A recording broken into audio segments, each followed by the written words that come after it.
لږ ساعت مخکې ما تاسو ته دلته څو ورونو ته د مجاهدینو د جهاد د نه کولو یو دوه ډېرې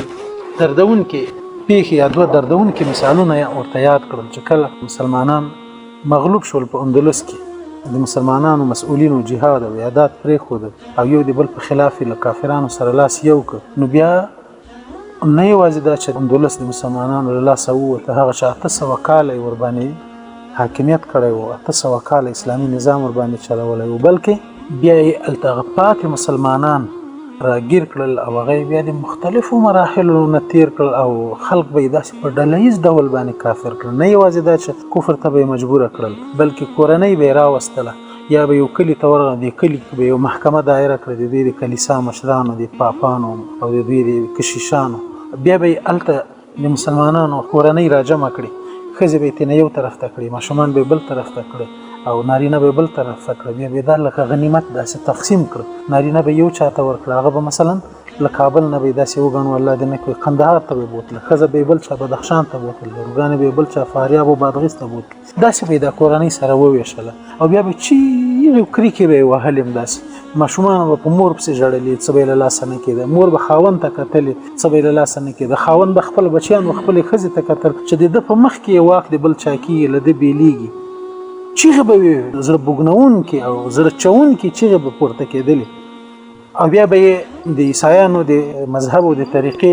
دا یو حکم دی چې دوی څوک نه وای په خپل دین کې داخلي هغه ته به غسل ورکوي هغه ته دوی تعمید وایي د تعمید غسل بیا به دغه زرګونه مسلمانان چې په یو ځای راټول کړي او دوی ته به هر یو ته چیرې بېلابېل غسل ورکاو نه به یې شو ورکولی وخت به یې ډېر غوښته نو په زرګونو مسلمانان به یې په یو ټیټ ځای کې ودرول او د دوی د کشیشان به په یو جګ ځای ورته ودرېدل هغه د دوی خپل باطل مذهب مطابق به یې څه اوبه موبه دم کړي دا به مازې په دوی باندې داسې ور وپاشلې بیا به یې بس زه تاسې په دې اوبو باندې نور کافر شوي خلاص د تاسې غسل په همدې باندې وشو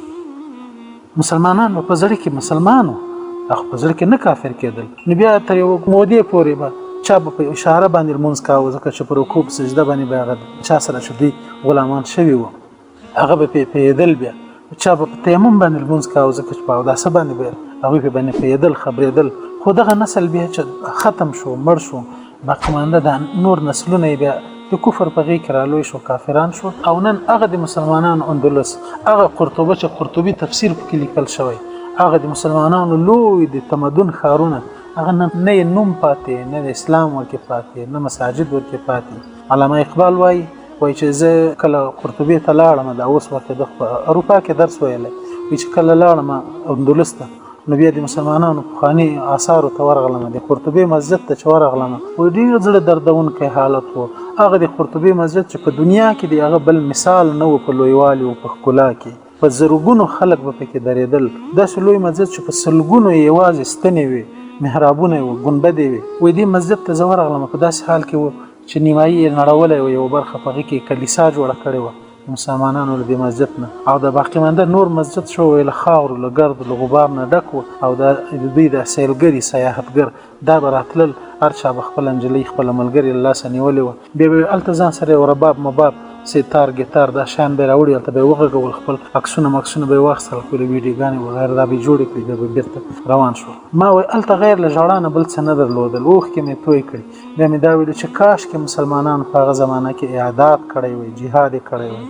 خپل وطن یې ساتلی بله دردونکې مرحله په مسلمانانو باندې د شوروي په وخت کې راغله چې ما ته یې په خپله قصې کړي زه تاسو ته دا قصې د بل چا له خولې نه کوم زه الحمدلله د روسانو د په مقابل کې چې کوم جهاد و په هغه وخت هم زه د دې په جبهه کې وم تر هغه وروسته د کمونستانو په وخت په جهاد کې وم تر هغه وروسته بیا چې په تاجکستان کې جهاد شروع شو تاجکستان په جهاد کې الحمدلله شریک پاتې شوم نو بیا تاجکستانیان مهاجر شول افغانستان ته راغله په شمال کې دوی کمپونه شول په کندوز کې په خان آباد کې په تخار کې د کندوز په باغ شرکت کې په مزار شریف کې په دې ځایونو کې د دوی کمپونه وو دې کمپونو کې د دوی جبهات وو د دوی مجاهدین وو د دوی دفترونه وو هلته به ورتلو موږ د دوی سره ناسته پاسته درلوده تاجکستان ته چې جهاد ته تلو دوی او د دوی مشرانو سپین ږیرو هغه چې عمرونه یې 80 کلو وو هغوی به موږ ته خپلې قصې کولې وایي چې کله روسانو لنن چې په 1919 کال کې کودتا وکوله او روسیه یې ونیوله. تر هغې وروسته بیا تر 1940 کال پورې تاجکستان، ازبکستان، قرغیزستان، قزاقستان، ترکمنستان دا سیمې یې ونیولې. دا یې بیا په قومونو باندې تقسیم کړې. اول ټول دې ته به یې غربي ترکستان ویلې، بخارا او سمرقند به یې ورته ویل. دا سیمې چې بیا د دولتونو په د قومونو په لحاظ ورته دولتونه جوړ کړل، نو هلته یې کمونیزم حاکم. کمونیزم چې حاکم که اول کار چې دوی وکړ هغه ده چې په مسلمانانو باندې د عبادت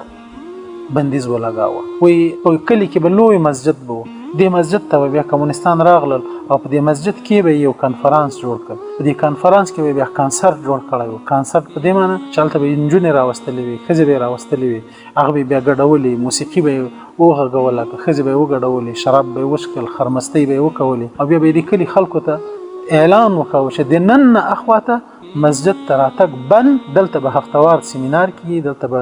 د کمونیست ګوند د ځوانانو دفتر به وي، دلته به د هغوی تربیتګاه وي، دلته به راځي. بیا موږ مسجد ته بیا نشو تللی. لوی مسجدونه شو، هغه به یې کنفرانس هالونه کړل، یا به د موسیقي او د هغه ځایونه به یې کړل، د دوی د خوشګذرانیو او د دوی د تنظیمي او حزبي فعالیتونو مرکزونه ورنه جوړ کړل. او نور مساجد چې واړه مساجد به و یا به نور فرعي مساجد به و، هغو نه بیا د غلو ګودامونه جوړ کړل او د دولتي کچرو او اسونو د ساتلو ځایونه یې ورنه جوړ کړل. دا د مسلمانانو په عبادت، دا د کوم زړې پیړۍ خبره نه ده، ټول د 80-90 کالو مخکې خبره ده. ما ته په خپله د تاجکستان د مجاهدینو مشرانو هغوی قصه کوله، وایي چې موږ واړه وو، داسې واړه نه وو چې ماشومان وو، وایي زلمیان وو. بیا به چې مکتب ته لاړو، په مکتب کې نو د روژې میاشت به په صنفونو کې به ناست وو. اوله به چې سهار مکتب ته ورغلو، نو اوله خو به یو د لینن ترانه را باندې ویله، بر راه لینن می رویم شاگرد لینن می شویم. دې ته ورته ترانه وه. هغه به د دوی څه شیان یاد و، څو بیتونه هغه به یې ما ته ویل. بیا به وایي چې په صنف کې څوکۍ باندې کېناستو، نو د درس له شروع نه مخکې به اوله معلمه یا معلم به راغی، اوبه به ورسره وي په یو جګ کې یا کوزه کې. په دې ټولو بالغو شاګردانو باندې به اوبه وڅښلې چې د چا روژه پاتې نه شي. مسلمانان له خپلو مساجدو محروم شول، مسلمانان له خپلو ننګ و ناموس نه محروم شول. علماو به چې خبره کوله، د جاسوسانو به خبر حکومت ته ورورو، بیا به دا علما بوتلل، هلته به یې په اور باندې کېنول. داسې تختونه به یې جوړ کړي وو چې د تختونو په سر به یې د څوکیګانو په شکل باندې یو شی له اوسپنې جوړ کړي وو. عالم به یې هلته ورکې وتاړه، تیلاندې به یې بیا په ګاز باندې اور به ور خوشې کړ او دا تخت به سور شو. عالم به مغلته په کمربندونو باندې تړلی و، په دې اوسپنیز تخت په څوکۍ کې به بند و، سوځېده به، چیغه به یې پورته کېدې او له ځایه به د پورته کېدلو کوشش به یې کاوه، خو پورته کېدی به نه شو، ځکه چې هغه به یې تړلی و. او بیا به یې دا ورته ویلې چې ته بیا دعوت کوې، ته بیا خلکو ته اسلام او مسلماني ور یادوې، دا ته خلکو ته لمنځونه ورښیې، ته خلک بغاوت ته دعوت کوې، تشویقوې. هماغه و چې د مسلمانانو له لاسه بخارا، سمرقند، تاجکستان، ازبکستان، قزاقستان، قرغیزستان، ترکمنستان، چچنیا، انګوشیا، تتارستان، کریمیا، دا ټولې سیمې د مسلمانانو له لاسه ووتې. په میلیونونو مسلمانان د کفر غېږې ته ورولوېدل. وجه دا و چې هلته اعداد او جهاد و.